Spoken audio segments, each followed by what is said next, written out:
안녕하십니까. 전국 지자체의 사회, 경제, 문화, 정치, 정책 소식을 전하는 지자체 뉴스입니다. 한 주간의 국회 소식입니다. 7일 오전 여의도 국회 본청에서 이해찬 당대표, 홍영표 원내대표 등 더불어민주당 최고위원들이 참석한 가운데 최고위원회의가 열렸습니다. 이날 회의에서 홍영표 원내대표는 선거제 개편 없는 예산안 처리에 반발하는 정의당, 민주평화당, 바른미래당 야삼당을 향해 오늘 하루라도 마지막까지 예산안이 원만히 처리될 수 있도록 협조를 부탁한다고 밝혔습니다. 이어 홍 원내대표는 김관영 바른미래당 대표도 마지막까지 합의문 문안을 함께 작성해 마무리했다고 말했습니다. 선거법 때문에 어제 바른미래당이 참여를 안 바른미래당과 민주평화당, 정의당이 참여를 안 하고 있습니다만 오늘 하루라도 마지막까지 예산안이 원만하게 처리될 수 있도록 야당의 협조를 부탁드립니다. 그리고 제가 하나 말씀드리고 싶은 것은 이번 예산안은 특히 바른미래당의 김관영 대표가 마지막까지 합의서 문안까지 함께 작성을 해서 함께 마무리했다는 말씀입니다. 손학규 바른미래당, 정동영 민주평화당, 이정희 정의당 대표 및 국회의원들이 국회 본회의장 앞 로텐더홀에서 연동형 비례대표제 결단 촉구를 위한 시위를 진행했습니다. 더불어민주당과 자유한국당이 7일 본회의에서 내년도 수정 예산안을 처리할 예정인 것에 대해 정치개혁을 거부하는 기득권 양당의 밀실 야합이라고 규탄하고 민주당과 한국당의 연동형 비례대표제 도입 결단을 촉구했습니다.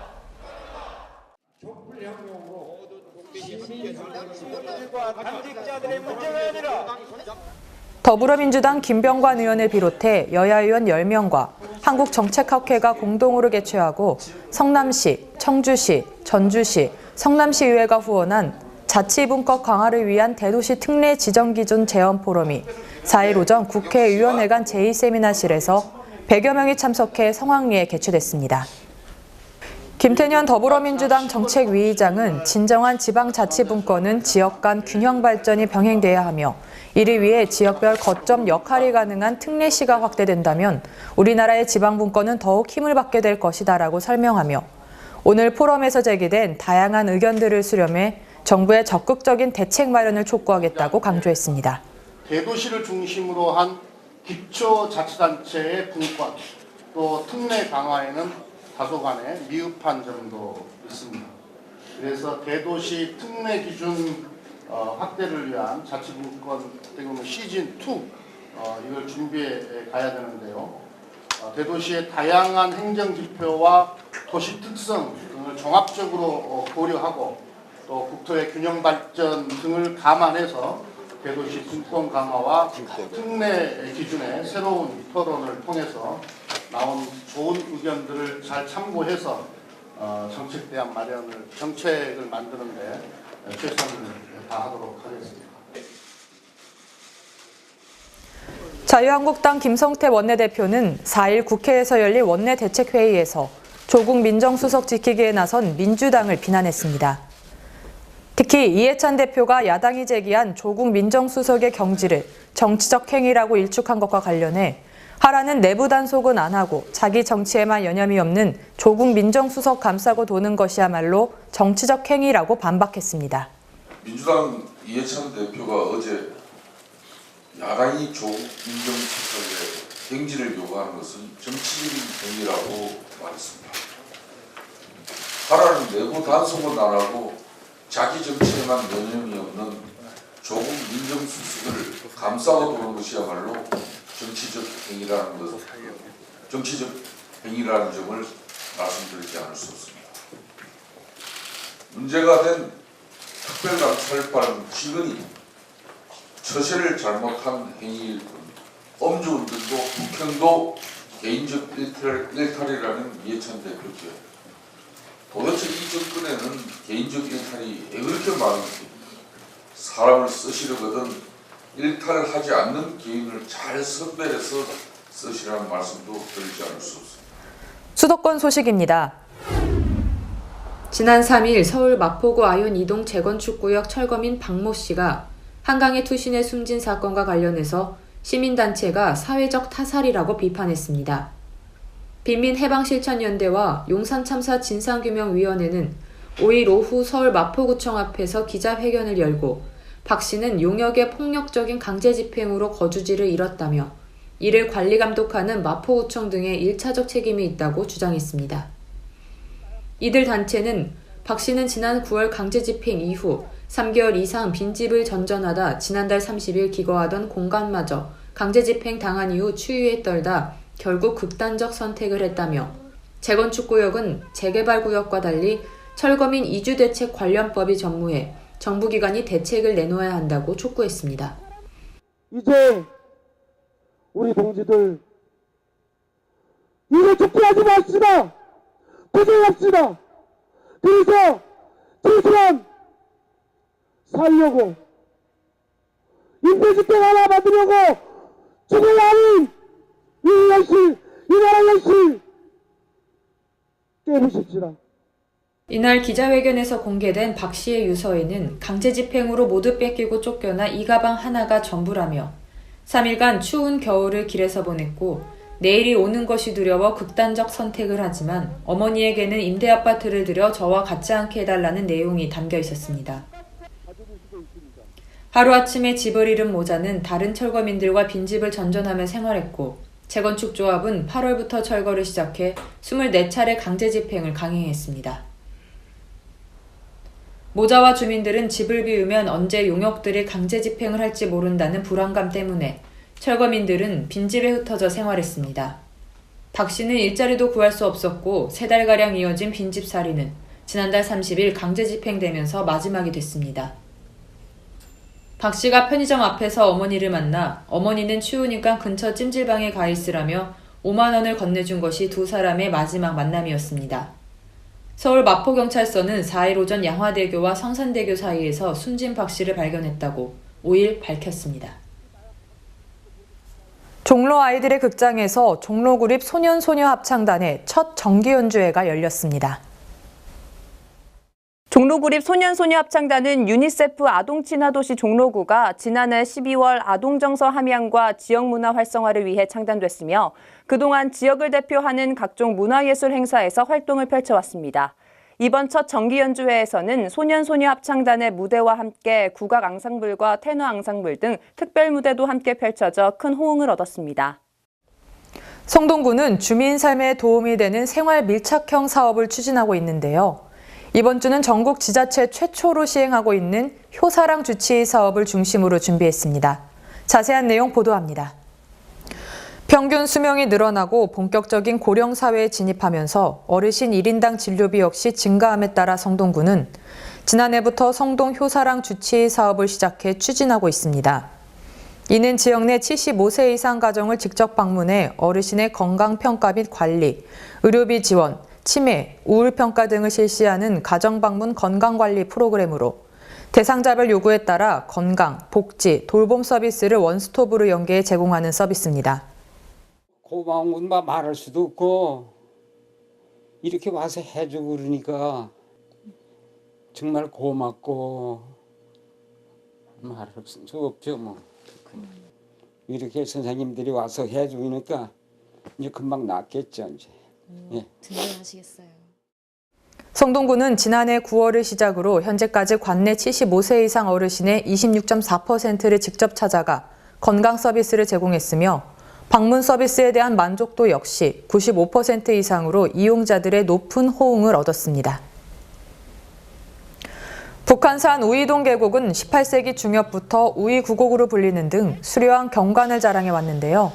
강북구가 지난 1970년대 무렵 이 일대에 설치된 인공 구조물 철거에 나서는 등 우이구곡의 원형 복원에 나섰습니다.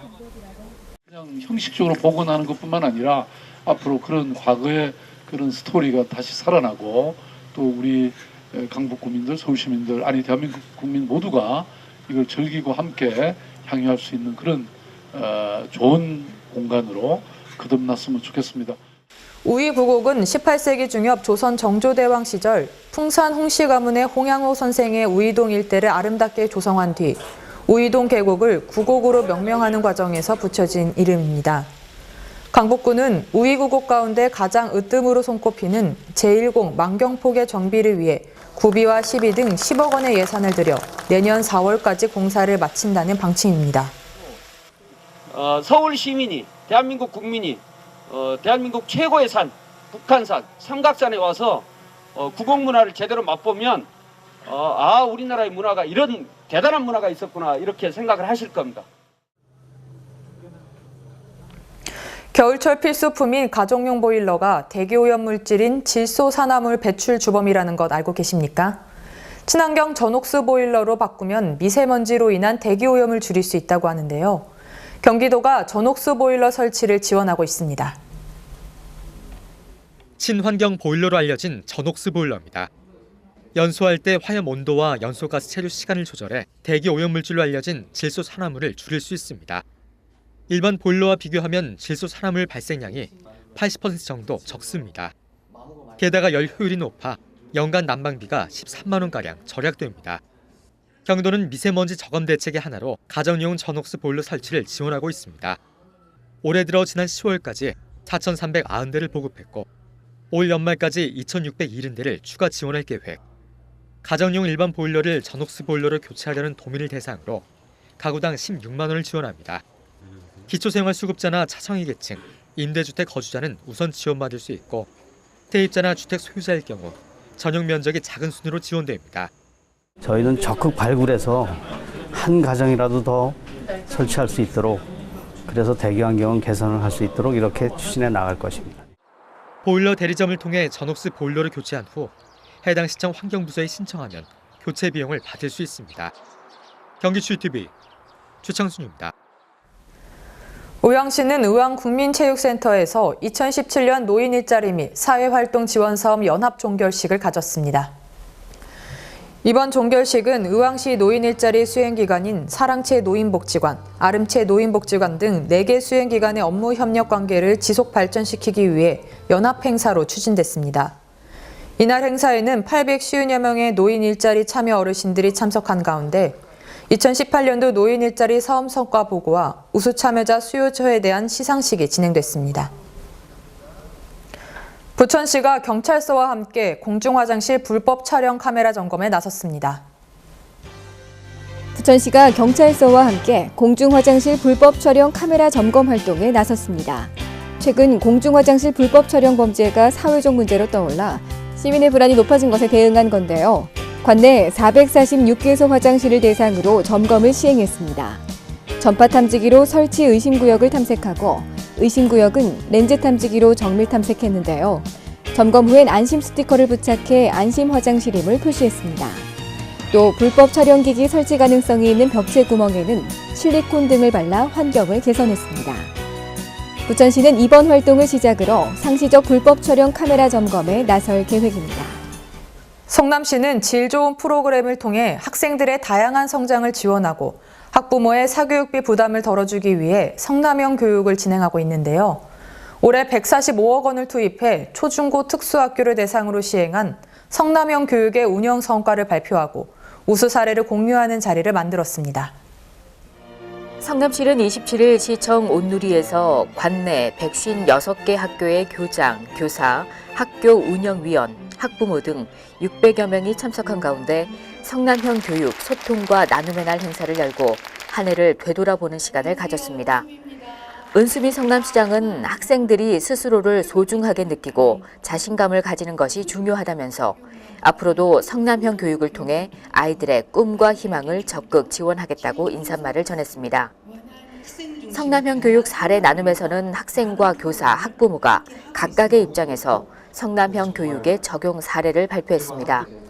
먼저 성남형 교육으로 이룬 꿈 성장을 주제로 발표한 서현고등학교 1학년 손서윤 학생은 동아리 활동을 통해 영화를 직접 기획하고 제작한 과정과 소감을 전했고, 송림고등학교 김은성 교사는 북극성을 향한 우리들의 성장 스토리를 주제로 교내 독서 토론 문화에 대해 발표했습니다. 또 학부모 김경민 씨는 성남형 교육과 더불어 성장하는 학부모를 주제로 학부모가 또 다른 교육 주체가 된 사례로 학부모 자치 활동을 소개했습니다. 운영 보고회 후 경희대 경영대학원 석철진 교수가 미래사회와 미래교육을 주제로 특강을 진행해 행사에 내실을 다졌습니다. 강원도 소식입니다. 횡성군이 추운 겨울 난방비를 걱정해야 하는 독거노인과 저소득 가구를 위한 사랑의 땔감 나누기 행사를 개최했습니다. 숲 가꾸기 등의 사업장에서 발생한 잎목을 수집해 난방용 땔감으로 지원하는 사업인데요. 추운 겨울을 녹여줄 훈훈한 나눔의 소식을 김다은 리포터가 취재했습니다. 지난 27일 횡성군 청정환경사업소 잎목저장소에서는 2018 횡성군 사랑의 땔감 나누기 행사가 개최됐습니다. 이른 아침 쌀쌀한 날씨에도 불구하고 횡성군 환경산림과 및 산림조합 직원 30여 명이 참가해 이웃의 따뜻한 겨울을 위해 팔을 걷어붙였는데요. 2018 사랑의 땔감 나누기 행사는 겨울철 난방연료 확보에 어려움을 겪고 있는 독거노인 및 장애인, 기초생활수급자 등 관내 소외계층을 대상으로 난방용 땔감을 지원하기 위해 추진되는 사업입니다. 저희가 2015년도부터 사랑의 땔감 나눠주기 행사를 지속해 오고 있습니다. 벌써 4회째를 맡고 있고요. 지금 실질적으로 그 저소득 가구가 겨울을 맞아가지고 이제 추운 겨울을 맞이하게 됐는데 저희가 조금이나마 도움이 될 수 있도록 도움을 주고자 했습니다. 그래서 저희가 이제 해마다 하는 그 살림 사업이 있는데요. 그 중에서 그 임도라든가 그 숲가꾸기 사업을 통해 가지고 생산되는 그 산물, 목재를 그 산주분들한테 얻어 가지고 저희가 저희 군에 있는 그 수급자분들 또는 그 어려운 이웃에게 나눠드리는 이런 행사를 하게 되었습니다. 사랑의 땔감 나누기 행사를 통해 공급되는 난방용 땔감은 2018년도 숲가꾸기 사업 및 임도개설 사업장에서 발생된 나무를 수집해 땔감용 장작으로 만든 건데요.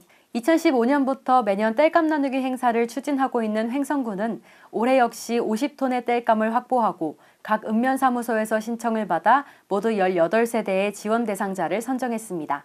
지원 대상자는 화목보일러 및 재래식 아궁이를 사용하는 독거노인 및 차상위 계층, 장애인 가정으로 한 가구당 약 2톤의 땔감을 각 읍면을 통해 순차적으로 전달했습니다. 이거 공급면에서 독거노인들 어려운 가정에 땔감을 이렇게 전달하겠어요. 우리가 뭐 이거 작은 거지만 그래도 또 횡성군에서 이렇게 지원하고 공급면에서요. 그래서 이건 따뜻하게 이렇게 조금이나마 지냈으면 좋겠습니다. 홀로 사시거나 거동이 불편한 어르신들에게 겨울철 난방비는 무엇보다 큰 걱정일 텐데요. 오늘 전달된 장작이 겨울을 앞둔 노부부의 몸과 마음을 따뜻하게 보살펴줄 값진 선물이 되길 기대해 봅니다.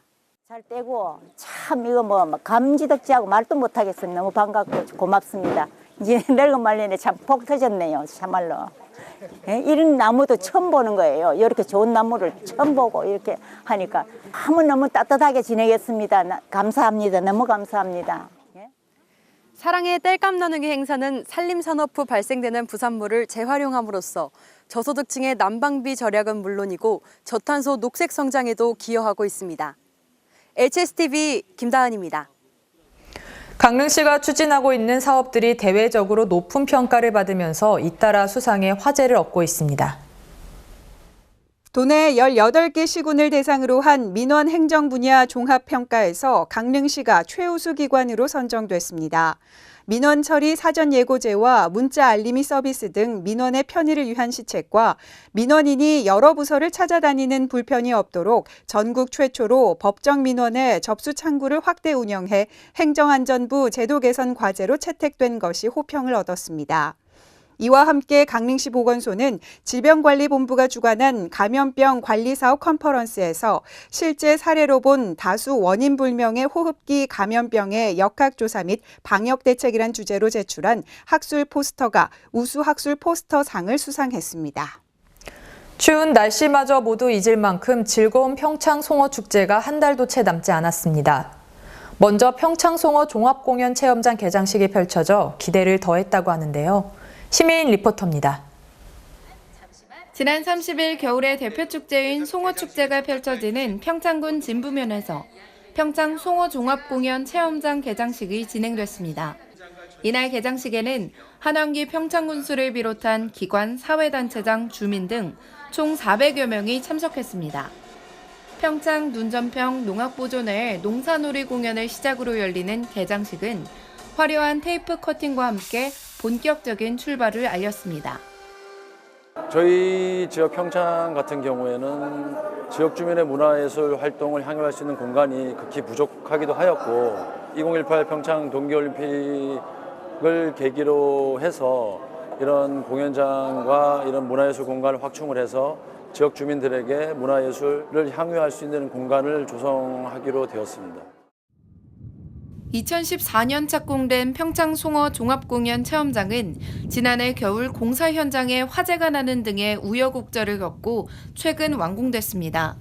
국비 40억 원을 포함한 총 98억 원이 투입돼 총 면적 2,857제곱미터, 3층 건물 높이로 지어졌습니다. 송어의 대표 고장답게 체험장은 송어의 형상을 기반으로 해 만들어졌는데요. 체험장은 크게 송어의 머리부터 몸통에 해당하는 공연동과 꼬리 부분에 해당하는 전시동으로 조성됐습니다. 공연장은 문화예술 공연은 물론 지역 주민들의 생활체육 장소로도 활용되는데요. 전시동은 전시관과 사무실, 회의실, 다목적실이 있고 야외에는 주민들이 언제라도 쉬고 즐길 수 있는 조경시설과 함께 야외 공연장과 주차장을 조성했습니다. 송어 축제와의 직접적인 연관성은 지금 저희 1층에 구성 계획되어 있는 전시실에서 송어와 관련된 이제 전시를 기획하고 있습니다. 그리고 향후에는 더욱더 이제 같이 인접되어 있다 보니 송어 축제와 연계할 수 있는 프로그램들을 많이 개발해서 공연장을 활용토록 하겠습니다. 각종 연극이나 뮤지컬 등 지역 주민들의 문화 욕구를 충족시키는 장소로 활용될 이곳에서 개장식을 기념해 다채로운 공연이 펼쳐졌는데요. 주민들은 신나고 즐거운 음악과 함께 피로를 덜어가기도 했습니다. 또한 한쪽에서는 먹을 활용해 고유의 아름다운 전통미를 뽐내는 임천의 문이나 전시회가 펼쳐지기도 했습니다. 군은 공연 체험장을 다목적 공연장으로 건축해 다양한 문화예술 공연을 개최하고 주민 여가 공간 및 문화 공간으로 사용해 건축물의 활용도를 높일 계획입니다. 예, 간단하게 저희 이제 뭐 학생들이라든가 이제 동호회에서 야외 공연장을 언제라도 이제 이용할 수 있고 그렇게 이제 작은 공연, 작은 동아리 모임의 그런 공연을 할 수 있도록 야외에 소규모 공연장, 야외 공연장이 조성되어 있습니다. 평창 송어 종합공연 체험장이 완공되면 매년 50만 명 이상의 관광객이 다녀가 송어 평창 브랜드의 가치 역시 크게 높아질 것으로 기대하고 있는데요. 평창군은 완공을 통해 지역 문화의 발전을 앞당기고 특히 평창 송어축제와 연계할 수 있는 문화관광시설을 확충할 수 있게 됐다고 말했습니다. 이제 향후에 송어축제와 송어축제를 개최하면서 필요한 부분들을 좀 더 보완하면서 이런 공연장과의 그런 연계성을 갖도록 할 계획입니다. 앞으로 평창 송어 종합 공연 체험장을 많이 이용해 주시고 더욱더 평창군을 위해서 열심히 하는 평창군이 되도록 노력하겠습니다. 오랜 시간 많은 사람들이 공을 들인 만큼 이곳은 탄탄한 기반과 시설을 자랑하고 있는데요. 이곳에서 군민들은 더욱더 다양한 문화체험을 선물받을 예정입니다. 햇빛칠백 심혜인입니다. 충청도로 가보겠습니다. 올해에도 음성에서 생산한 다울찬 쌀을 프랑스 시탁에서 만날 수 있게 됐습니다. 지난해에 이어 2년 연속 프랑스로 수출되는 다울찬 쌀과 설성 진미는 2kg, 4kg, 10kg으로 포장돼 프랑스 시장에 선보일 예정이며 수출량은 총 10여 톤입니다. 음성군 농협쌀조합 공동사업법인 안성기 대표는 이번 프랑스 시장 수출을 교두보로 음성 다울찬 쌀이 유럽 시장으로 진출하길 바란다며 우수한 음성 쌀의 품질을 다시 한번 인정받길 기대한다고 말했습니다. 보령시가 인구 감소 및 불균형에 대한 사회적 문제인식과 해결책의 중요성을 널리 알리기 위해 다양한 시책을 추진하며 호응을 얻고 있습니다. 지난 29일에는 귀농어 귀촌인협의회와 읍면동 이장협의회장, 주민자치위원장, 주민 등 200여 명이 참석한 가운데 귀농어 귀촌인과 원주민 소통 한마당을 개최했습니다. 이번 행사는 고령화 심화로 인한 마을 소멸 위기에 공감대를 형성하고 전입세대와 토착민 간의 갈등을 해결하기 위해 마련됐는데요. 이에 앞서 보령시는 지난 7월부터 11월까지 오촌초등학교와 대천서중, 대천고 등 7개교 950여 명의 학생과 학부모를 대상으로 인구 감소 대응 인식 개선 교육을 실시해 학생과 학부모들로부터 많은 관심을 받았습니다. 다음은 광역시 소식입니다. 이번 주말에는 대전 선사박물관 나들이 어떨까요? 제주도 출토 유물을 볼 수 있는 좋은 기회가 찾아왔습니다. 대전시립박물관 분관인 대전선사박물관이 2018 대전선사박물관 발굴유물 특별전 처음 만난 토기 제주 고산리 유적을 11월 30일부터 2019년 2월 28일까지 개최합니다. 이번 발굴유물 특별전은 선사문화와 매장문화재에 대한 이해를 넓히기 위해 마련됐으며 특히 제주 고산리 유적은 지금까지 조사된 우리나라의 신석기 유적 가운데 가장 오래된 유적으로 알려져 있습니다. 우리나라 최초의 토기와 신석기 시대 초기 대표적 토기인 덧띠무늬 토기 등 출토유물 70여 점을 만나볼 수 있는 2018 대전 선사박물관 발굴유물 특별전에 시민 여러분의 많은 관심 바랍니다. 울산시청 국제회의실에서 민간 주도의 부유식 해상풍력 발전단지 조성 사업을 위한 민간 투자사 간담회가 개최됐습니다. 이날 간담회에서 4개의 민간 투자사가 울산 앞바다에 대규모 부유식 해상풍력 발전단지를 조성하는 사업 계획을 발표했습니다. 이날 발표 내용에는 해상풍력단지의 위치, 규모, 사업기간, 개발사와 투자사, 추진 일정뿐만 아니라 대략적인 향후 투자 계획, 지역기업 활용과 상생 협력 방안 등이 포함돼 있었습니다. 민간 투자사들이 사업 대상 지역으로 꼽는 곳은 울산 앞바다 동해정 지역과 그 주변으로서 동해정은 2015년까지 육상 폐기물 해양 투기 지역이었던 곳입니다. 민간 투자사들은 오는 2019년에는 울산 앞바다 풍황 계측을 하고 사업 타당성 분석을 통해 우선적으로 200메가와트급 실증단지를 조성한 후 투자사별로 2030년까지 1기가와트급에서 2기가와트급의 단지를 조성한다는 계획입니다. 울산시는 단지 조성이 본격화되면 지역 기업이 부유식 해상풍력 부품 제작과 설치에 참여함으로써 일자리를 만들고 새로운 지역산업 육성에 기여할 것으로 기대했습니다. 부산시가 오페라하우스 건립을 재개하기로 결정했습니다. 재원과 소통 부족 등 건립 중단 배경이 된 여러 문제를 해소했다는 판단에 따른 것입니다. 아울러 부산시는 북한 거점 역사문화 벨트 조성 사업인 북한의 기적 프로젝트를 오페라하우스 중심으로 펼쳐나가겠다는 포부도 밝혔습니다. 오늘 저는 오페라하우스 공사의 재개를 선언합니다. 민선 7기 출범 직후 중단됐던 오페라하우스 공사가 5개월 만에 재개됩니다. 부산시는 오페라하우스가 들어설 현장인 부산항에서 이 같은 결정을 공식 발표했습니다. 재원 부족도 부산항만공사가 건립비 800억 원을 분담하는 공동건립 추진 협약을 맺어 해결의 길을 찾았음을 밝혔습니다. 우리 공사는 핵심 공공시설인 오페라하우스 건설을 지원하여 시민을 위한 해양문화 공간을 조성하고 북한 재개발 사업이 보다 원활하게 추진될 수 있도록 촉매자 역할을 부산 오페라하우스는 오는 2022년 4월 그 위용을 드러낼 예정입니다. 북한 재개발 지역 내 해양문화지구 29,542제곱미터에 지하 2층, 지상 5층 규모로 1,800석 대극장과 300석 소극장 등을 갖추게 됩니다. 그러나 부산시는 오페라하우스를 오페라뿐 아니라 다양한 공연을 즐길 수 있는 부산형 복합문화공간으로 만들어갈 방침입니다. 또 부산시는 오페라하우스를 중심으로 한 북한 거점 역사문화벨트 조성 사업인 이른바 북항의 기적 프로젝트를 함께 추진한다는 구상입니다. 북항의 서남쪽은 원도심과 근현대 역사자원을 활용한 역사문화벨트를 조성하고 동북쪽으로는 공연과 전시, 교육시설을 연계한 창의문화벨트를 만든다는 겁니다. 저는 이 사업을 북항의 기적이라 이름 짓습니다. 북항의 기적은 원도심 전체의 기적을 넘어 부산의 기적을 만들어낼 것입니다. 공전을 거듭했던 오페라 하우스 건립이 정상 궤도에 접어들었습니다. 북항을 무대로 한 부산의 꿈도 기적의 미래를 예고하며 더 빨리 달리기 시작했습니다.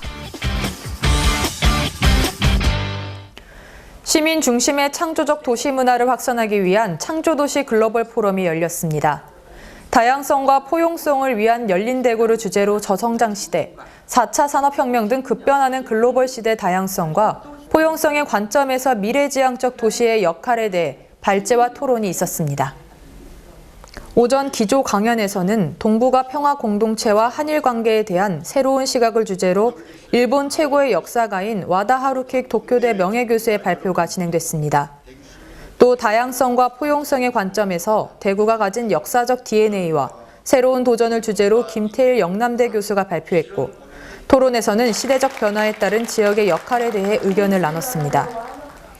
경상도로 가보겠습니다. 중국 시장 첫 세일즈에 나선 경상북도 도지사가 중국 자본 유치를 위해 세계 한인무역협회와 체결에 나섰습니다. 해외 한인무역협회는 우리나라의 경제 발전과 해외 시장 진출을 도모하고 한민족 경제 공동체를 구성하기 위해 설립된 경제단체로 현재 전 세계 74개국의 회원들로 결성돼 있습니다. 이날 열린 투자유치 설명회에서는 중국과 홍콩의 벤처캐피탈 업체에게 경북의 투자 환경을 알리고 유치를 홍보했으며 중국 자본이 경북도에 투자될 수 있도록 하는 협약을 체결했습니다. 이번 협약으로 경북도는 중국 자본의 도내 유치를 통해 지역 내 신규 일자리를 확충할 예정이며 중국 시장으로의 진출을 확대하는 교두보를 마련했습니다. 폐철도 부지가 포항 철기숲으로 탈바꿈해 시민의 품으로 돌아온 지 6개월여가 지났습니다. 이제 이 철기숲은 일상의 여유를 만끽하는 시민문화 휴식 공간으로 자리 잡고 있는데요. 이용에 불편은 없는지, 더 잘 활용할 수 있는 방안은 없는지 현장에서 답을 찾기 위한 기리의 포럼이 진행됐습니다. 이날 현장 포럼은 철길숲 조성진 효자교회 앞을 출발해 방장산 터널 밑과 구포항역, 서산터널을 왕복하는 8.6km의 코스로 진행됐습니다. 주 야간 철길숲을 이용하는 시민들을 고려해 오후 4시 포럼이 시작돼 어둠이 깔리는 시간까지 현장 탐방은 이어졌습니다.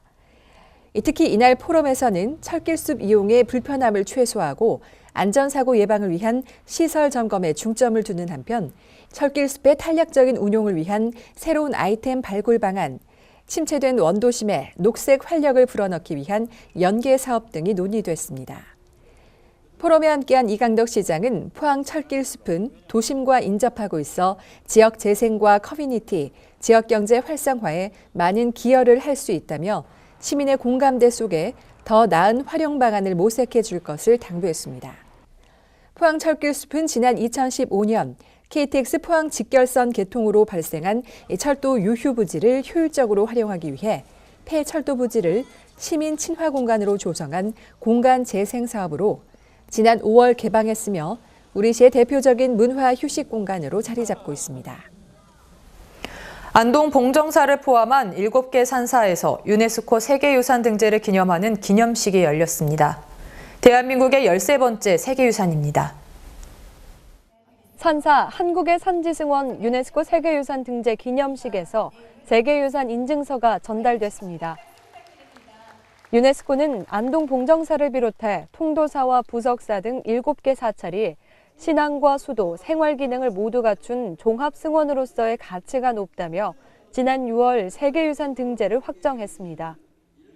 이로써 봉정사는 세계인이 함께 갖고 나갈 지구촌 유산으로 안동시는 체계적인 보존 관리와 함께 홍보에도 힘쓸 계획입니다. 전라남도 소식입니다. 전라남도가 내년 노인 일자리를 올해보다 33% 더 늘릴 계획입니다. 올해 3만 4천여 명의 어르신에게 일자리를 제공한 전라남도는 내년에는 올해보다 33% 많은 4만 4천여 명의 어르신에게 일자리를 제공하기로 했습니다. 특히 김영록 도지사 공약인 경로당 공동작업장을 30곳으로 늘려 운영합니다. 전라남도는 지역 특성에 맞는 새로운 전남형 노인 일자리 모델로 내년에 실버 카페, 웰빙 시니어 체험농장, 행복수의 제작 등을 추진할 계획입니다. 여수시청 행복민원실이 사회적 약자를 배려한 리모델링을 완료했습니다. 행복민원실은 성별, 연령, 국적, 장애 등에 구애받지 않고 모든 사람이 편리하게 이용할 수 있는 유니버셜 디자인을 적용해 사회적 약자의 민원 창구 접근성과 편의성을 높였습니다. 특히 장애인과 노약자, 임산부 등이 대기 시간 없이 업무를 볼 수 있는 창구를 여권 창구에 추가 설치해 총 2개의 우선 배려 창구를 확보했습니다. 시는 행복민원실을 장애인과 노약자를 포함한 모든 시민이 편리하게 이용하는 소통 공간으로 만들겠다고 말했습니다. 다음은 전북 총국 지역 뉴스입니다. 지난 5일 전북 장수군 장영수 군수 측 선거캠프 회계 책임자 외 2명이 검찰에 기소됐습니다. 전북지검 남원지청에서는 공직선거법 및 정치자금법 위반으로 장영수 군수 측 선거캠프 회계 책임자 1명 외 2명을 기소했다고 밝혔습니다. 현행 정치자금법은 회계 책임자가 정치자금을 수입 지출하는 경우에는 관할 선거관리위원회에 신고된 예금 계좌를 통해서 하도록 규정하고 있습니다. 아까 말씀드렸던 그 식사 제공한 거는 공직선거법 위반이고요. 그다음에 지금 두 번째로 말씀드렸던 그 식사 대금하고 유류비 합계 현금으로 그 지출한 것은 정치자금법 위반입니다.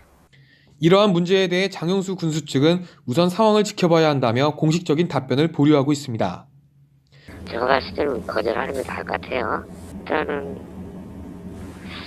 검찰 지금 수사 어제 그 검사 기소된 상황이라서 이 상황에 대해서는 별로 이렇게 답답은 하죠. 실제로 이러한 문제 이외에도 공직선거법 제263조에 의거해 이번 기소 결과에 따라 군수직을 상실할 수도 있는 가능성이 제기되고 있는 가운데 주민들 사이에선 우려스러운 목소리가 높아지고 있습니다. 한편 이 밖에도 진안과 순창 지역도 선거법 위반 문제로 진통을 겪고 있어 지역 주민들의 우려를 사고 있습니다. 군산시가 친절하고 청결한 모범업소 녹색음식문화 조성을 위해 지난 5일 모범음식점 58개소에 대해 지정증 교부 및 친절교육을 실시했습니다. 시에서는 모범음식점에 대해 모범음식점 표지판 부착, 영업시설 개선 자금 융자, 상수도 사용요금 감면 등의 혜택과 위생용품 지원 등의 인센티브를 제공하고 있습니다. 또한 지정증 교부와 더불어 군산시를 대표하는 모범업소로 지정된 58개 업소를 대상으로 위생 및 서비스 친절 교육을 진행했습니다. 군산시 관계자는 친절 교육을 통해 군산시를 대표하는 음식점으로서 자부심과 긍지를 갖고 녹색 음식 문화 조성에 선도적인 역할을 다해 주시기를 바란다고 당부했습니다. 전국 19개 댐 소재지 지방자치단체가 한자리에 모여 댐 주변 지원 사업 등에 관한 법률을 개정해야 한다는데 한 목소리를 냈습니다. 이날 전국 댐 소재지 전국에서 모인 지자체 임원들은 정기회의를 갖고 댐 건설 및 주변 지역 지원 현실화 필요성에 대한 절박감을 함께 공감했습니다.